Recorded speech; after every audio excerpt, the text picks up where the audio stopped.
Hi.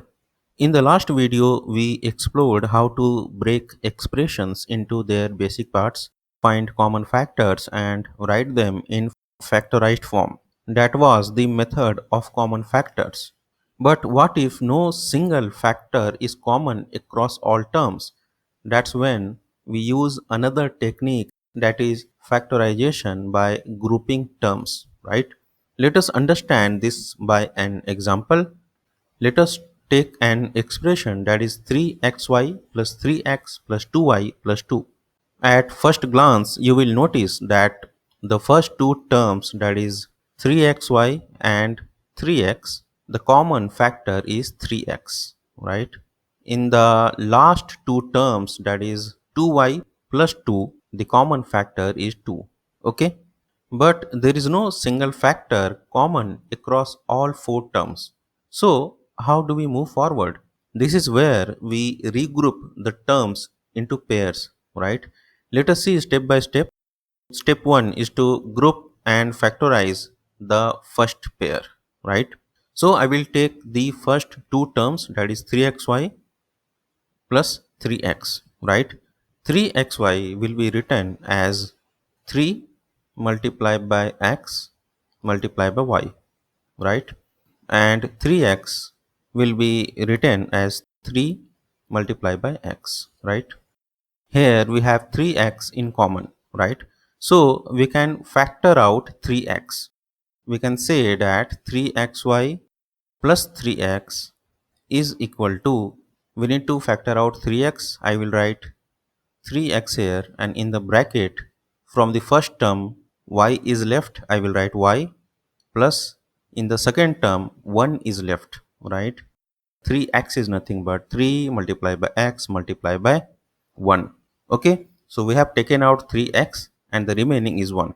Now the second step is to group and factorize the second pair. Okay, so here we have second pair as 2y plus 2. Okay, 2y will be written as 2 multiplied by y, and 2 is written as 2 multiplied by 1. Okay, here we have 2 in common, so we factor out 2. So this is going to be 2y plus 2 is going to be 2, we need to factor out, and from the first term y is left, plus from the second term 1 is left. Okay, 2y plus 2 is equal to 2 multiplied by y plus 1, right? And our third step is to put them together. This is going to be them. Okay, so now the whole expression becomes, I will write whole expression here. We have 3xy plus 3x plus 2y plus 2. This is equal to, from the first two terms, this is what we got, 3x multiplied by y plus 1. I will write it down here, 3x multiplied by y plus 1 in a bracket, then plus, and from the second two terms we got 2 multiplied by y plus 1. I will write it down, 2 multiplied by y plus 1 in a bracket, right? So do you see what happened here? The factor y plus 1 appears in both terms, right? And that is our common factor. So we take it out and write it once, something like this is going to be y plus 1 is common, so I'm going to factor it out, and in the bracket we have 3x plus 2. Okay, 3x plus 2, right? The factors of the expression are y plus 1 and 3x plus 2, right? Both of these are irreducible, meaning they cannot be broken down further in algebra, right? Let us understand little more about regrouping, like what it is and where to use it. Now imagine if the same expression was written differently, right? So we have seen this example in the earlier slide. Now I will write the same expression in a different way. Say for example, I will write it something like 3xy. I will put 2 after 3xy. Then I will have 3x plus 2y, right? At first, it does not look easy to factorize. But if we arrange the terms as 3xy and after that I will put 3x, then I will have 2y, and at last I put 2, right? So if we rearrange all these terms like this, then we can clearly see the groups as 3xy plus 3x and 2y plus 2, right? So this is what we have seen in the earlier example. Okay, so this step of rearranging terms so that factors can be identified is called regrouping. Okay, interestingly, regrouping is not always unique. There may be more than one way to do it. Okay, so let us take the same example but change the place of the terms, right? And let us regroup this expression. So let us say the example what we are taking is 3xy plus, let us move 2y first, plus 3x plus 2, right? So this is same example, only difference is that I have changed the place of the terms, right? So now from the first pair, that is 3xy plus 2y, 3xy can be written as 3 multiplied by x multiplied by y, right? And 2y will be written as 2 multiplied by y, right? Here we have y in common, so we can factor out y.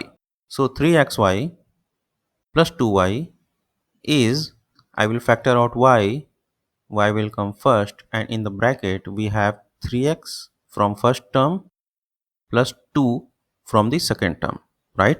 So 3xy plus 2y is y multiplied by, in a bracket, 3x plus 2, right? And from the second term, that is 3x plus 2, 3x will be written as 3 multiplied by x multiplied by 1, and 2 is written as 2 multiplied by 1, right? Here we have 1 in common, so I will factor out 1. So 3x plus 2 is equal to 1, I will factor out, and in the bracket we have 3x, that is from the third term, and 2 from the fourth term. Okay, so we get 3xy, this is our question, plus 2y plus 3x plus 2, right? So this is the question I have written again.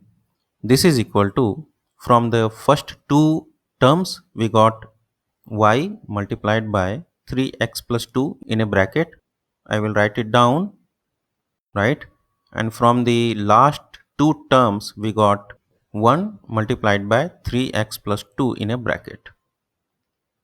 Here the factor 3x plus 2 appears in both terms, right? So that is our common factor. So we take it out and write it once, something like this is equal to 3x plus 2.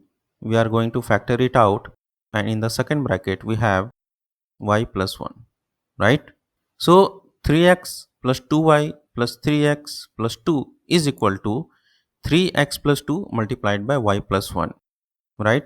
And in the earlier example we saw, when we have this example 3xy plus 3x plus 2y plus 2, we have already solved it in the earlier slide, and we got this answer, y plus 1 multiplied by 3x plus 2, right? I will go back to previous slide and show you the answer of this particular expression, right?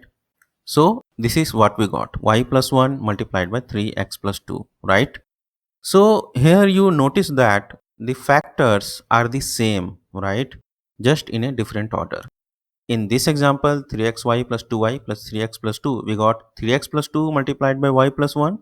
And in the earlier example, we had y plus 1 multiplied by 3x plus 2, right? So this confirms that regrouping may look different, but the final factors will always be consistent. Okay, let us summarize what we have seen. We saw that regrouping is useful when no single factor is common to all terms, right? We rearranged the terms into groups so that each group has a common factor, and after factorizing each group, a new common factor appears, right? Which allows us to fully factorize the expression. And regrouping can sometimes be done in more than one way, but the final factors remain the same, right? So hope you understood regrouping concept. In my next video, I will bring more examples of factorization by regrouping terms, right? Thank you for watching.